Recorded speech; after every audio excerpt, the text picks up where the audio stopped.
Hi అండి. ఈరోజు 6వ రోజు సమ్మర్ పేరెంటింగ్ టిప్స్లో ఈరోజు టిప్ ఏంటంటే పాజిటివ్నెస్ని నింపాలి. అవునండి, పిల్లలలో మనం ఎప్పుడు కూడా పాజిటివ్నెస్ నింపాలి. పాజిటివ్నెస్ అంటే వాళ్ళు పాజిటివ్గా ఫీల్ అవ్వడం, వాళ్ళు పాజిటివ్గా ఫీల్ అవ్వాలి, పాజిటివ్గా బిహేవ్ చేయాలి అండ్ పాజిటివ్గా రెస్పాండ్ అవ్వాలి కూడా. అప్పుడే వాళ్ళు పాజిటివ్గా ఉంటారు. పాజిటివ్నెస్ స్ట్రెంగ్తన్ చేస్తుంది మెంటల్లీ, ఫిజికలీ. అయితే ఎలాగా ఆ పాజిటివ్నెస్ని పిల్లల్లో నింపాలి? మనం ప్రతి పని పిల్లలు ఏది చేసినా చాలా బాగా చేసాం. ఫర్ ఎగ్జాంపుల్, మన ఇంట్లో బోల్డ్ పనులు, హాలిడేస్ కాబట్టి చాలా వర్క్స్ చేస్తూ ఉంటారు, మీకు హెల్ప్ చేస్తూ ఉంటారు. ఆల్రెడీ మనం అనుకున్న చిన్న చిన్న వర్క్స్ అని, స్మాల్ వర్క్స్ అని. అయితే ఈ స్మాల్ వర్క్స్ చేసేటప్పుడు ఫర్ ఎగ్జాంపుల్ వాళ్ళు వాటర్ బాటిల్స్ పట్టి ఫ్రిడ్జ్లో పెట్టారు. పెట్టిగానే మనం ఏం చెప్పాలి? వాళ్ళకి థ్యాంక్ యూ చెప్పాలి. అది నేర్పించాలండి. మన పిల్లలే కదా, థ్యాంక్స్ మనం ఎందుకు చెప్పాలి అనుకోకూడదు.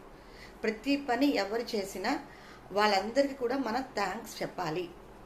థ్యాంక్స్ చెప్పడం వల్ల ఏమవుతుంది అంటే వాళ్ళలో నేను పని చేస్తే నాకు కృతజ్ఞత వస్తుంది, నేను ఈ పని చేస్తే నాకు ఎప్రిషియేషన్ వస్తుంది. ఎప్రిషియేషన్ వస్తే వాడు హ్యాపీగా ఫీల్ అవుతాడు. ఆ హ్యాపీనెస్ వల్ల ఆ పని వాడు రిపీటెడ్గా చేయడానికి ఇష్టపడతాడు. అంతే కదండి, ఎవరైనా మనం పొగిడితే ఆ పని మనం ఏమవుతాం, మనం హ్యాపీగా ఫీల్ అవుతాం. ఆటోమేటిక్గా ఆ పని మనం చేయడానికి ఇష్టపడతాం. కాబట్టి మనం ఎప్పుడు కూడా వాళ్ళని ఎప్రిషియేట్ చేస్తూ ఉండాలి. బాగా చేస్తాం. ఫర్ ఎగ్జాంపుల్, చిన్న చిన్న పనులు చేస్తున్నప్పుడు వాళ్ళు మిస్టేక్ చేస్తూ ఉంటారు. గబక్కమని విసుకోకుండా, గబక్కమని దెబ్బలాడకుండా వాళ్ళకి ఫస్ట్ వాళ్ళని ఎప్రిషియేట్ చేసి తర్వాత వాళ్ళు చేసిన మిస్టేక్ని చెప్పండి. అలాగే ఆ పని ఎలా చేయాలో కూడా ట్రిక్స్ నేర్పించండి.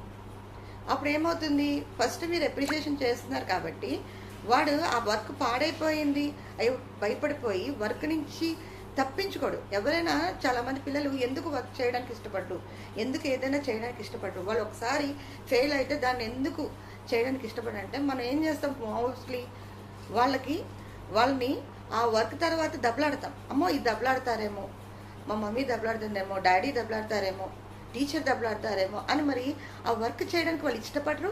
రెండోది, దాని మీద ఇంట్రెస్ట్ పే చేయరు. దానివల్ల అది వాళ్ళలో అది బ్లాక్ లాగ్గా ఉండిపోతూనే ఉంటుంది. ఎప్పటికీ ఆ విషయంలో వాడు కోపపోవడు. అలా కాకుండా చైల్డ్కి మీరు ఓకే అయిపోయింది, ఫస్ట్ వాడు చేసిన దానికి అప్రిషియేట్ చేస్తూ ఏది తప్పు చేశాడో దాన్ని సింపుల్గా నెమ్మదిగా ఎక్స్ప్లెయిన్ చేయండి. ఎక్స్ప్లెయిన్ చేసి దాన్ని ఎలా చేసుకోవాలో కూడా ఆ టిప్ కానీ మీరు చెప్పగలిగితే డెఫినెట్గా, అంటే ఆ వర్క్ యొక్క ఇంపార్టెన్స్, ఆ మిస్టేక్ జరగడం వల్ల కలిగే డిసడ్వాంటేజెస్, అలాగే ఆ వర్క్ పర్ఫెక్ట్గా జరిగితే ఎంత అడ్వాంటేజ్ ఉంటుంది, దాన్ని మనం కరెక్ట్గా ఎక్స్ప్లెయిన్ చేయగలిగితే మీ చైల్డ్ డెఫినెట్గా అన్ని మంచి పనులు చేయడానికే ట్రై చేస్తాడు.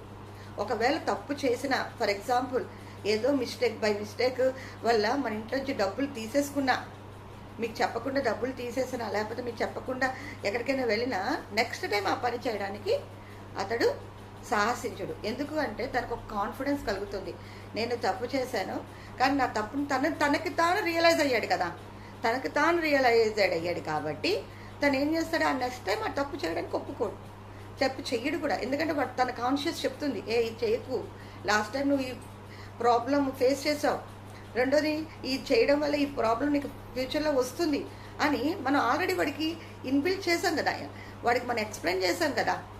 ఆ ఎక్స్ప్లెయిన్ చేయడం వల్ల వాడికి అది కాన్షియస్ పెరిగి వాడు తప్పు చేయడానికి దానివల్ల ఏమవుతుంది, వాడికి బాడీలో పాజిటివ్నెస్ పెరుగుతుంది. సో ఆ పాజిటివ్నెస్ ఇవ్వాల్సిన బాధ్యత ఎవరిది, మనదే యాజ్ అ పేరెంట్స్గా.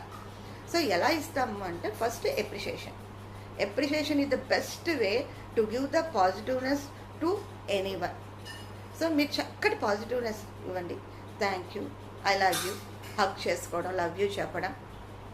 ఇంకో విషయం అండి, ఇది పిల్లలతోనే కాదు పెద్దవాళ్ళతో కూడా చేసుకోవచ్చు.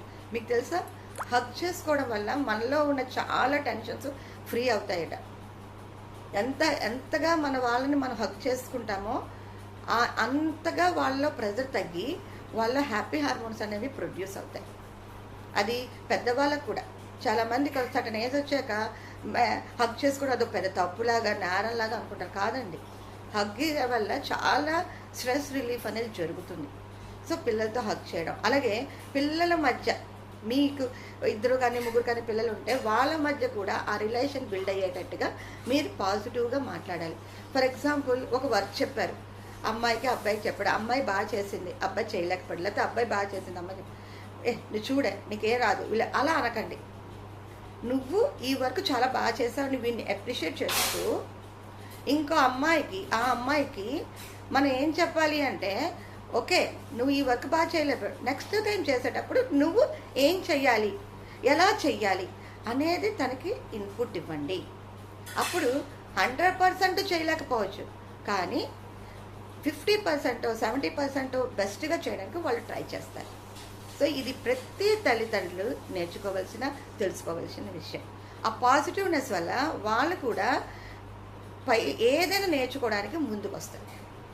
సో బీ పాజిటివ్, మీరు ముందు పాజిటివ్గా ఉండండి, పిల్లలకి పాజిటివ్నెస్ నేర్పండి. Thank you so much, all the best.